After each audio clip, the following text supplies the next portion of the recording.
Hello everyone, this is part 25 of What If Naruto Leaves Konoha and Awakens Lava and Boil Release, and I hope you guys enjoy this video and to like, to subscribe, to share, and check out the playlist, to see more comment down below. Now let's start the intro. They call me a god. They call me a god. They call me a god. Join my membership, the perks are great. It's in the description. Coast of Kiri. Battlefield. Naruto. Mei called out questioningly, not sure if was really her husband standing before everyone. The figure picked up on her voice and turned to face her, fully revealing his new form to her. Naruto's tanned skin, azure clothing, nor his blonde locks were showing on him, making it even more difficult to tell who he was. His blue eyes were now only white orbs, and they were the only features showing on his face. The rest of his body was completely encased in shifting, cracking, and heated lava. It was not like a jutsu though, Mei could tell it was completely natural lava straight from a volcano. From his body, bits and pieces of rock and lava would drip down onto the water surface and create hot steam, further proving its lethal properties. It made it seem as if Naruto's entire body was alight with fire apart from a few spaces of solidified, rocky magma. Surprisingly, or perhaps unsurprisingly, the spiky form of his hair had been retained even with lava covering it, at least making his head seem somewhat recognizable. To explain simply, Mei and everyone else that had known Naruto before were speechless by his radical transformation. Madara wasn't pleased, nor did he make it seem as if he was impressed. His glare remained as Naruto continued to eye his wife, and an evil plan came to the man.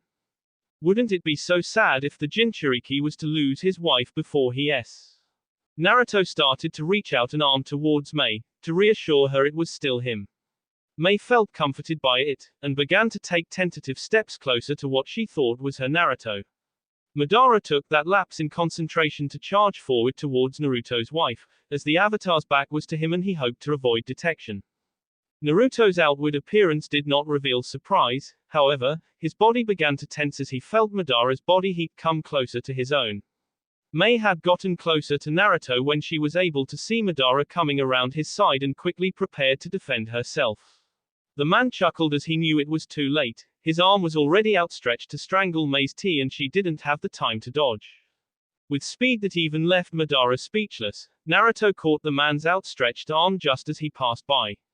It only took a moment for the Uchiha's brain to register the extreme pain that came from Naruto's touch and reeled away from the group, nursing his burning arm. Damn it, it was like a blur. How could I not detect his movement? Mei turned her attention from the retreating Madara back to Naruto, amazed at his sheer speed. This really is Naruto. A smile came to her lips as the protective action done by the avatar confirmed it. Her husband had completed the training and came there to finish the fight, just as he promised her. Mei, I won't be long now. I'll finish this so we can both go home, and raise Roshi as a family. Wait for me. His voice came out distorted and raspy, as if his tea had been burned, but Mei heard every word clearly. A tear came to her eye and she relinquished, nodding in affirmation to Naruto. Tsunade and the others, including Ao and Chojuro, were touched by the scene even amidst the chaos. Without further warning, Naruto disappeared into a blur and the next thing everyone saw was the rock Madara was standing on shattered to pieces just as the masked man barely jumped away in time. So fast, Ao could barely track the boy with his Byakugan activated. His enhanced speed was astounding. Wow, he has to have the same strength as I do with my chakra fist. Tsunade noted, her super strength seemed to have found a rival with Naruto's taijutsu strength.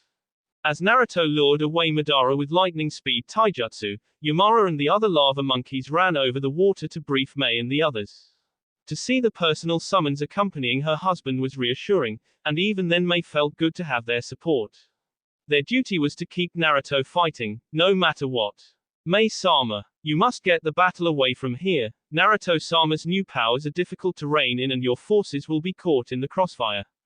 He also suggested you evacuate Kiri's population, in case the battle moves inland. Mei was surprised by the information supplied to her by the monkey, and she cast a lingering stare on Naruto's disappearing form over the ocean. Is his new form really that destructive? I understand, this battle should be over soon anyway. We will join in and see to it that Kiri's forces are routed, then we will proceed to the village and forcefully evacuate the population if need be. And please, stay with my husband and keep him safe. Yamara nodded and, along with the other monkeys, began to run towards Naruto's retreating form. That was the plan all along, Mae-sama. Naruto knew you would say something like that. He yelled over his shoulder as he ran off, leaving Mei with some form of comfort. Turning around towards the others, her cage face back on, Mei began to issue orders. Without any doubt left in her heart, it was Mei's turn to go through with her duty so that Naruto could come home with her. All right, Chojuro, take command here and finish off these Kiri soldiers. Capture as many as you can take and get the boats out to sea until we have need of them. Ow, you, the ANBU, and the medical teams will be with me as we head straight for the city to evacuate.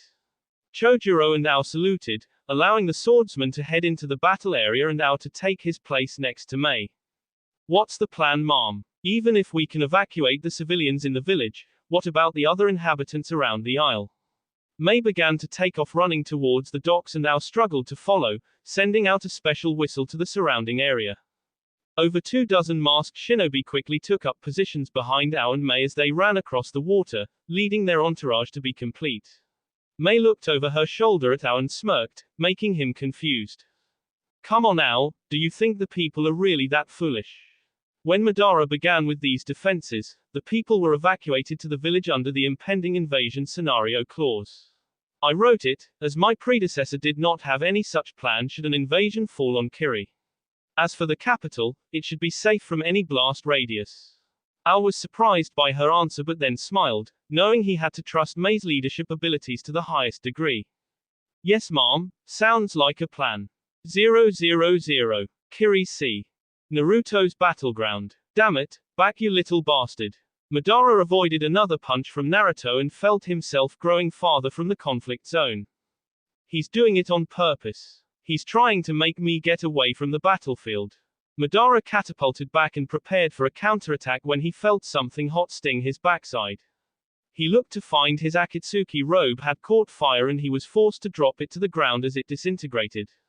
Glaring at the thing in front of him, Madara bent his knees and positioned his arms over one another. With a puff of smoke, Madara then had braces on either wrist with strength-enhanced chains attached. Naruto eyed the man curiously, waiting for his next move. It wasn't long before Madara charged at him full force with the chains in an attempt to subdue him. Naruto allowed the chains to wrap around his body and felt the Uchiha close to his ear behind his back. The man was holding his wrists to his C in an X shape, attempting to grapple Naruto's body into a tight hold. You may have delayed my plans for a time, Jinchuriki, but you haven't changed them. I will still have my world domination, only this time your family won't live to see the end of it. That was enough for Naruto and Madara watched helplessly as his tough chains were melted through instantly. With a sudden twist of his body, Naruto almost landed a blow on the man's revealed body, but he was able to become transparent before then. Sensing new presences, Madara turned to view 6 lava monkeys come into view and begin to go through hand signs. A summoning jutsu. He asked himself in confusion when he finished reading the hand signs, only to pale when he saw what they had summoned. Straight from the bowels of the earth itself, lava began to cover the battlefield and instantly heat up the water, creating a very thick steam. Madara attempted to see through the mist, but found himself just as blinded with his normal eye as he was his Sharingan. Naruto stepped onto the lethal magma effortlessly and, without hand signs, began to control it with just simple movements of his arms. Madara felt an incoming danger and twisted right, barely dodging a lava bullet. He could sense no chakra inside any of the attacks, meaning they were manipulated by something else, something more primal. Yamara smirked as Naruto made use of the lava and showed off one of the more major abilities of his avatar form. By mixing geothermic heat and his own chakra within his body effortlessly, Naruto gained the ability to manipulate natural lava without the use of his own energy. While this would not be advantageous anywhere but a volcano, with us, he could summon as much lava as he needed. It will be difficult for the Sharingan to detect incoming attacks if they are not using chakra. To his surprise, Madara looked beneath him and found the lava crawling up his body and quickly sought to escape the trap. It was too late though, his transparency couldn't go through the natural element so easily, just like the wood element, and the man was entirely covered in the S substance. Naruto eyed the spot where Madara occupied warily. He didn't believe for a second that the man would S so easily. He made the lava recede after a few tense moments, knowing that anything beneath it would be S by then. As he expected, it was not Madara beneath the lava, but a clone of Zetsu. Sensing two presences coming at him from either side, Naruto threw his arms out to either side of him and lava spikes impaled both enemies. The steam dissipated to reveal a shocked Zetsu and an even more surprised Kisame, both hanging off of his lava attack. Both were B from their mouths and one could see their B beginning to dissolve from the lethal attack that had L either. Why? Can't Same harder? Absorb you. Kisame rasped out, barely able to breathe as his lungs began to melt. Naruto turned towards him and relinquished his hold on Zetsu's spike, allowing the man's S-body to dissolve faster as it hit the lava bed. I am pure geothermic energy. It will take much more than that to reach my chakra and physical body. Your chakra-leeching sword can't touch me. Not even able to curse Naruto with his last breath, Kisame felt the lava close around him as Naruto held up an open fist towards him. Just as Gaara would use his sand as a coffin, Naruto repeated the process but with the Uzumaki blend, lava. Closing his fist, he concentrated the lava and destroyed the criminal's body in one swoop. Now that I have taken care of them, that only leaves their boss. Naruto brought his hands together and began to reach out to find Madara's unique body temperature signal. His white orbs widened in surprise when he found the man was nearing Kirigakure, no doubt trying to stop Mei.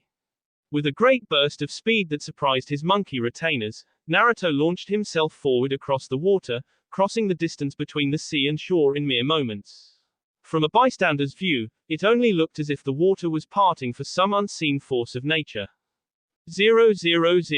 Kiri Sea. Boats. Chojuro finished checking the last boat to make sure every shinobi save for Mei's forces were on board, or alive. They had finished securing the Kiri prisoners, having quite a lot of them after the army became demoralized with Madara gone. With little else to do, the swordsman got out of the ship's bowels and stood upon the deck, watching the shoreline for movement. Please Mei-san. Naruto-san, please win. 000. Kirigakure. The evacuation was well underway. The Anbu teams were all well versed with Kiri's layout as most if not all had lived the before their lives in a zoo began. Mei was with two Anbu and Ao, using his Byakugan to search homes they might have missed. Come on, we have to be sure we get everyone. Ao thought to himself, pushing his mind even harder to focus on searching. Sighting a small child on the street, Mei leaped down from the rooftops and quickly bent down to pick the girl up. She wiped a bit of dirt that had fallen on the child's face. It made the girl smile with her small teeth just coming in through the gums. Well, hello little one, where are your parents? The girl shook her head, not knowing what happened to them in the chaos of the invasion. Ao and the Anbu leaped down to assist her in getting the child out of the street. With Ao's enhanced senses, he could see something approaching them from the north and attempted to warn Mei. Mom, give the child to the ANBU, we've got trouble. Mei looked at the man confusedly but then saw someone running towards the group down at the end of the road. She quickly handed the child off to the Anbu and prepared herself. Ao took up a position next to her as the Anbu quickly fled with the child to safety under the Azukage's wife's orders. Madara had lost his two most loyal henchmen with one fell swoop, and he was tired of buying time. He had to take action, and what better way to K the boy's spirit than by K his wife. It's over for you girl, just like I should have done during the M. Mei rushed forward to meet the man's charge, contrary to Ao's warning. The man cursed and tried to go after her, but even he couldn't keep up with the woman in speed. Damn it, what the hell is she thinking? It's over. Madara's forearm hit against Mei's as the two fighters impacted, vying over the other's strength. As the man slowly began to push her back, his other arm summoned a kunai and sent it straight for her gut. Mei saw his action and moved to dodge only to feel her wrists tied up with the man's chains, keeping her from moving so easily. She scowled as the knife came closer and prepared to take the hit. Naruto impacted Madara from his flank with such force that it sent the man through 2 buildings and 2 streets over. Without even stopping to say anything, Naruto continued to his pursuit of the man who had tried to not only harm him, but now his wife a second time.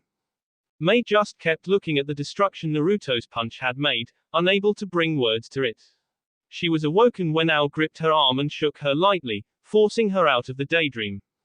Mom, we should go. The last of our forces are evacuating those gathered at the gate, and it wouldn't do well for us to disobey Naruto's wishes. Mei nodded reluctantly. She truly wished to stay and help Naruto, but even now, she could not bring herself to go against his judgment. Right, let's get moving. The two departed Kirigakure with Mei being the only one to look back, forcing Ao to cringe in helplessness. She is really concerned about him. I should say something. Don't worry, Mei-sama. Naruto will be fine. He's a lot stronger than anyone I know, and he doesn't go back on his word. He promised to come back, so that means he will. Mei was surprised by Ao's response but nodded nonetheless, allowing a smile to grace her features. Yes, you're right, Ao. Naruto wouldn't want to see me cry over something like this. I just have to believe in him. We all need to believe in him. 000. Kirigakure. Roof of Mizukage's office. Madara fell out of the portal again with little finesse. That was the second time an enemy had forced him into using his jutsu unprepared. Naruto's punch had not only broken the orange mask that now lay broken and discarded on the ground, but it had burned much of his face. To say Madara was angry was an understatement. He was livid. How dare that brat lay a hand on me? I still couldn't sense him thanks to his lava encasement. It's as if it is keeping any chakra from seeping out for my Sharingan to see. With little time to spare, Madara jumped away from the spot on the ground he had occupied when it was broken through from the inside of the building. Naruto burst out of the concrete roof and began to walk towards Madara. A no-nonsense feeling could be felt from him. Madara could tell the subtle change since he had tried to attack his wife the last time. Obviously he was a protective husband. Now listen, I know you're angry. Madara was off when Naruto attempted to punch him in the gut only for Naruto to sail through him. As soon as he passed through, Naruto was able to touch Madara's back and the man quickly ate off the shirt's cloth that was on fire. It's about time we finish this, old man. Madara flinched at the insult and held himself steady, ready to face off against Naruto, avatar form or no. I'll prove you wrong, Hashirama. There is no way this kid can K me. To prove his point, Madara charged forward and dodged Naruto's defense, a low-aiming punch to Madara's gut. He was able to land a hit on the boy with a chakra-encased fist, sending the Azukage sailing backwards. As he watched Naruto slide on the roof to recover from the hit, it was then that he was made to frown in disappointment when Naruto's face looked back at him. The cheek where he had hit was sizzling and red-hot with active lava. It then cooled to a dark brown as the armor reformed and Naruto shrugged off his hit. What does it take to K this Kage? You are truly befitting of your rank of Kage, you know that. You are almost as much of a thorn in my side as Hashirama was in our day. You should take that as a compliment. I haven't said it to very many. Naruto made no move of recognition and instead brought up his arms for an attack, making Madara cringe as the fight began again in earnest. Two geysers of lava were sent launching from his palms, forcing Madara to evade by sidestepping. To his surprise, the large shots followed after him and forced him to run to the other side of the building. When he arrived at the edge, Madara turned and leaped forward, twisting his body so that he would fit between the two geysers as they launched past. What he hadn't counted on was Naruto being able to move during his attack, and he soon felt the sickening crunch of his ribcage shattering from the knee that had lodged itself in his sea. Madara saw the boy bring his hands together into a fist and knew he was going to try and S him into the ground, so he went transparent.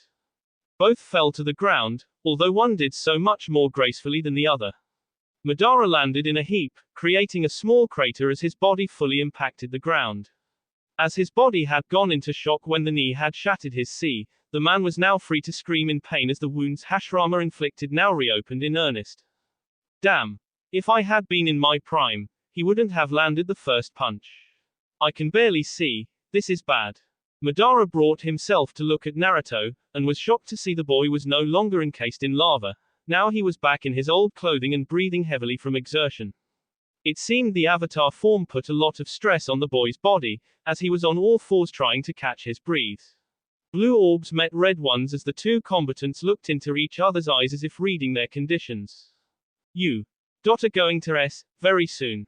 Naruto forced his voice to speak, although it sounded as if he was still in avatar form. His entire body was working in overtime to recover from the use of the avatar. Madara chuckled, although the bee that escaped from his mouth seemed contrary to his upbeat attitude. With his one Sharingan eye revealed, the man put the last of his energy into preparing one last move. Come on boy, don't you want to ask me some questions? I'm sure you are curious of something I did to try and ruin your life. If I'm going to then ask away. Naruto snorted despite himself, there was little he had to say to the man. I have nothing to ask, other than US quicker than you are now. Madara said nothing, only allowing more B to leak from his mouth.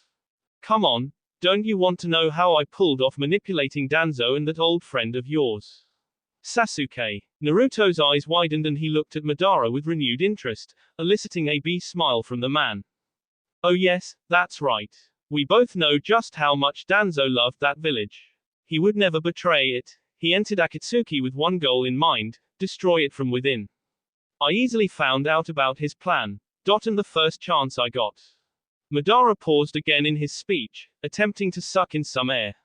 I cast a genjutsu on him, one that even his Sharingan couldn't see through. I manipulated him from his defection until his death, and he didn't even know. Naruto's fists tightened as he stared at the man, not believing his haughtiness. What about Sasuke? Madara smiled at the question and continued. Well, Sasuke was much easier.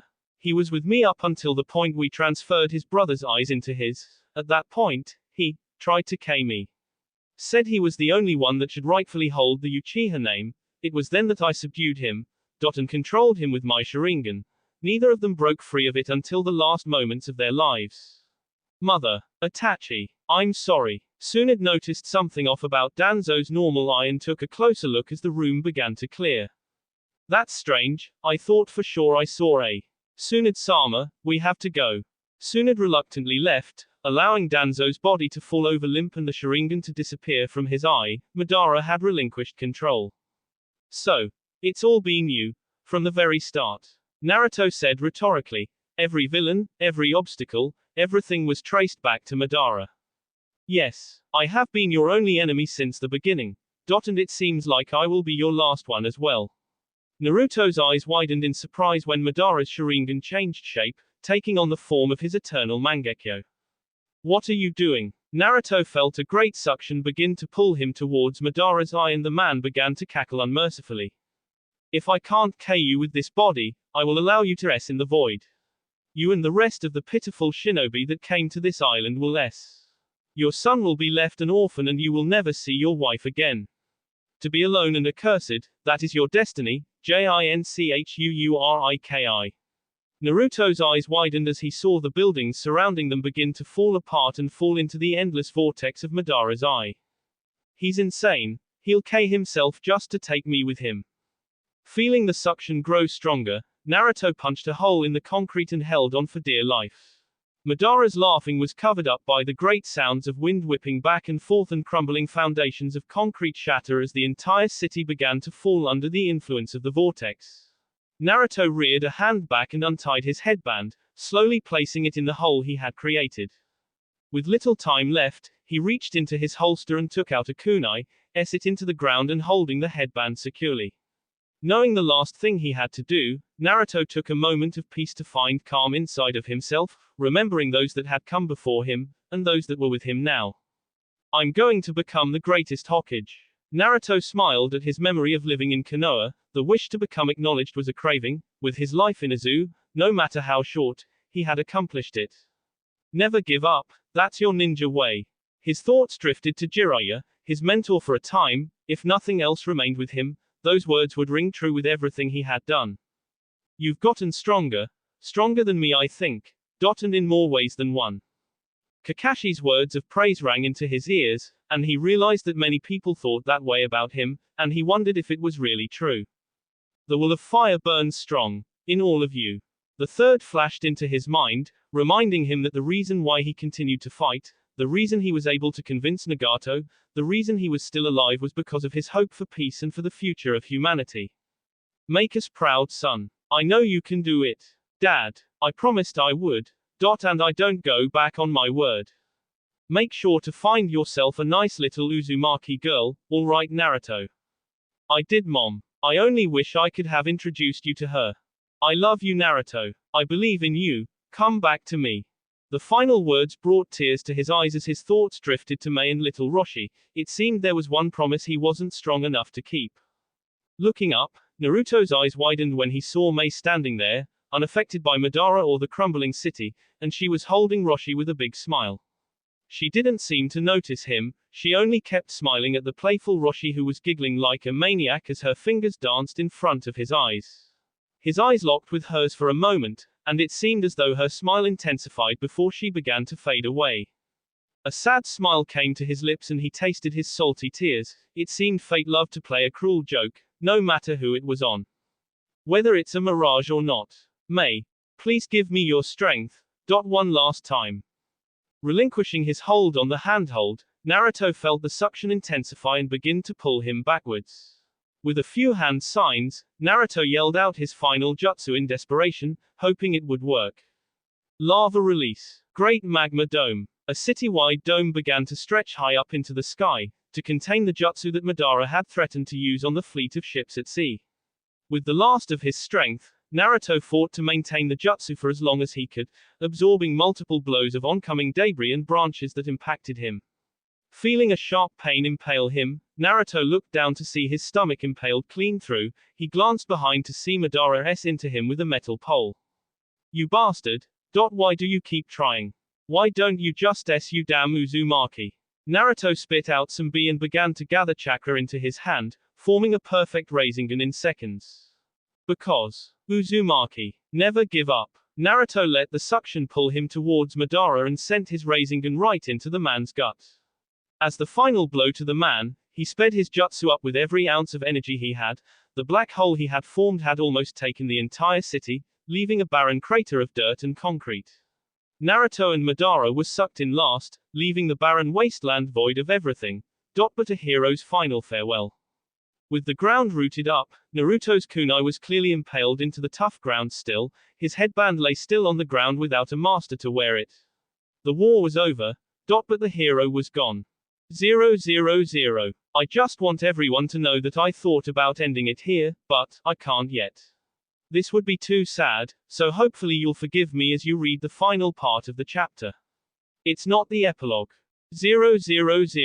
Kirigakure. 30 minutes later. Aftermath of Madara's final jutsu. Mei-sama, wait. Mei shrugged off Ao's hold on her sleeve and kept running through the broken and uprooted foliage to find her husband. Everyone had been on the boats when they saw the large storm get created over Kiri. The winds were strong enough to create large waves on the sea. When Mei saw the lava dome encase the city, it was then she knew something was very wrong, and immediately departed despite the warnings given by the others. She had to know what happened, she had to see for herself.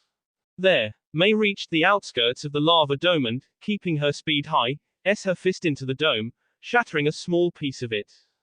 Naruto made this one strong. Madara's attack must have been bad. Mei used the small opening to enter and found herself looking at a large crater of where Kirigakure had been. There was little left, a few pieces of concrete, some roughed up dirt, and a few trees that were split up or broken in a dozen places. There was no body, no Naruto.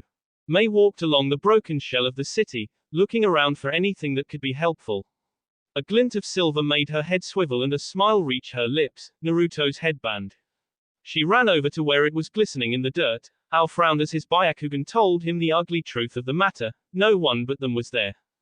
Mei's smile quickly faltered when she saw the Azu's red cloth tethered not to a blonde head but a kunai. With nothing else left for her, Mei dropped to her knees in anguish and began to sob. Ao kept his distance, giving her the time that only her man should have been with her. He looked at the headband and he too lost it. Tears fell from his eyes as a scowl crept onto his lips.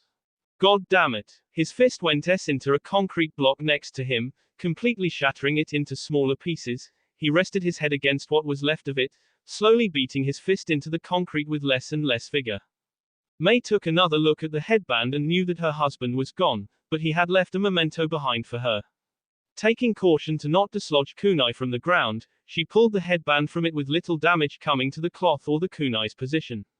She held it in her arms, close to her a last memento to her of who he was and what he had done for her and the world.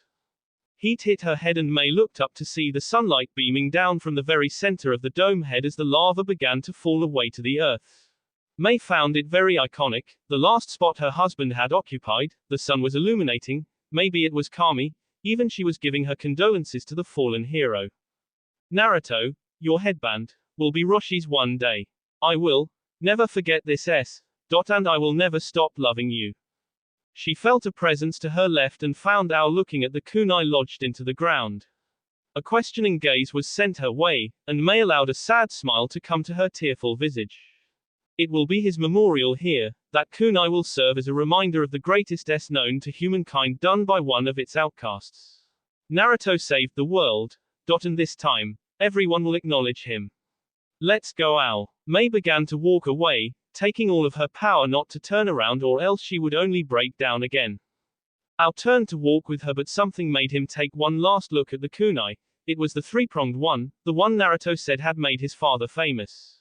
The boy had used it many times during his stay in Kirigakure, but for some reason, it seemed as if he had been saving them since he began to live in a zoo.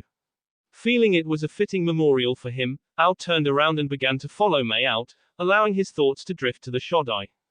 You were one of the greatest pains in the I have ever had, Naruto. You showed me up when you were a hunter in Kiri, then you go and worry me when you went out to get revenge for Root's attack. Then I let you lead me around as the Shodai Azukage.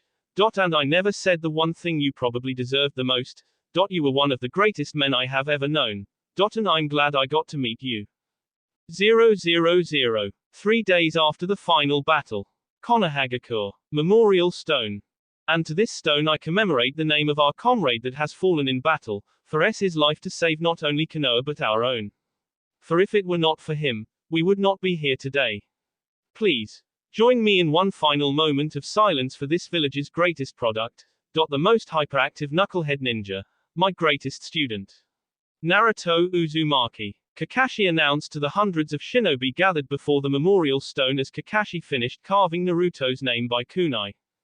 Tsunade tearfully stepped forward and laid her necklace down next to the stone, a final reminder to the greatest hero of Konoha and the true owner of the necklace of the first Hokage. 000. Kumogakure. Raikage's home. Roof. We all know of his and how it would be impossible for a lesser man to do so in such a line of duty. May we remember this, and work to make sure no one must do the same. Spoke to his gathered shinobi, including Kabi and Yugito, of the man that was the greatest friend that anyone could know. 000. Sunagakure. Sand grave site. For that is our charge, as Kage, and as Jinchuriki, to ourselves, to protect those we love, and to not be forgotten as easily as the sand dunes disappear. Goodbye, Naruto Uzumaki, my brother. Gaara whispered to himself as he knelt down in the dunes of Sunagakure and picked up a little bit of sand that was near Naruto's honorary grave within Suna's greatest burial hall, reserved for the greatest heroes of the Suna people. May you find the peace that you found here in life, my friend. 000. Azugakure. Mountain of Fire. Shodai Memorial. And so we leave our great Shodai's burial with a few words from some of Naruto's greatest friends and comrades. Please, come on up. The civilian priest allowed the three waiting shinobi to come up to the forefront of those gathered. As it was being held at the lip of a volcano, only a select audience was allowed, however, the pilgrimage to visit his memorial would be free to anyone. Chojuro went up first, his embarrassed blush was gone and he walked on stage confidently. It was Naruto's death that woke the boy up, and May noticed that it gave him more confidence, yet a much more realistic view on the world around him. My name is Chojuro, and I was Naruto's teacher when he came to Kirigakure. I taught him many things, how to hold a blade, to use his chakra right. But the one thing he taught me, that I haven't seemed to learn up until now was that you can say you will try hard, but that doesn't mean anything. True strength comes from the determination of accomplishing something, not just whispering words of encouragement to yourself. And I would like to thank Naruto for telling me that, because I think that he has made me stronger because of that, stronger than I could ever have made him. Applause was rampant as Chojuro bowed and stepped down from his place, allowing Ao to take his spot. When I first met Naruto, I won't lie, I thought he was a pain in the A. A collective chuckle came from the crowd as Ao smiled at his memories of the boy. But I soon realized that there was something else to him. Through all that hero and youth crap, I knew he was destined to do something great one day. I had hoped that it wouldn't come so soon. And that the loss wouldn't be so. Ao's head dipped down and he almost couldn't say the word extreme. But I would still like to thank Naruto for his and for the attitude and life he has bestowed upon all of us. Thank you, Naruto. Applause was quick and quieted as Mei, the deceased's wife, took the stand. It surprised everyone when a smile came to her lips as she began to speak, contrary to the attitude everyone thought she would be in. Naruto was at first an enigma to me. He seemed so set on bringing back the Uzumaki when he came to Kiri, and yet it seemed as if he wouldn't have near the power to do so. I humored him at first, training him in all I knew and hoping that I was wrong. And it turned out I was. Naruto surpassed all my expectations. And all my walls and barriers until he held the key to my heart. She held her hand close to her to accentuate her point. It was then that I realized, Naruto's true power came from those that believed in him, loved him, cherished him. He told me once something his sensei had told him, wherever someone thinks of you, that is where home is. And I now realize we are not the only ones mourning his death. It's because Naruto had a home in every country, every person, and every heart. And I still will love and cherish him, even after his because if I may still give him strength where he is, then maybe I can see him again someday. Thank you all for coming here. I know Naruto appreciates it. I do appreciate it. Mei began to step down from her place when a voice she thought not she would never hear began to speak. Her head swiveled to an opening in the crowd where they were gasping in awe. There he was, Naruto Uzumaki, BNC up, but standing tall and alive. He was holding his stomach in obvious pain, but no one could tell with the big smile on his face. Mei brought a hand to her mouth as tears began to fall from her eyes, not believing what she was seeing. Naruto chuckled a bit and limped forward, now standing right before his wife's slender figure. He brought a hand to her cheek and thought she felt a bit cold and looked very pale. A concerned frown came to him as he realized his absence had done this to her, and he looked down in shame. I'm sorry, Mei. It took more chakra than I thought to get back. It took me all this time just to get here. It's my fault I made you worry. I'm so. A sudden K quieted him down completely. Mei had heard plenty enough from him. As soon as he uttered the first word, she hadn't cared whether he was an apparition or alive. Her love had reached him after all. It had given him the strength to come back. Naruto. Mei held him close, allowing herself to sink into his sea and spill her tears of happiness once again. Naruto sucked up the pain to smile and bring his arms around his wife. Everyone else finally awoke from their stupor and crowded around him, clapping him on the back, hugging him, him, even ruffling his hair. Ao and Chojuro were shouting and smiling as loud as the others. Their Azukage was home. Naruto didn't know who to keep his eyes on and just looked up into the sky, feeling the sunlight arrive and shine on his face, allowing his bright smile to reach the heavens. Home. This is where I belong. 000. That will be all for this video. Be sure to like, subscribe, share, and comment down below for more videos. Goodbye.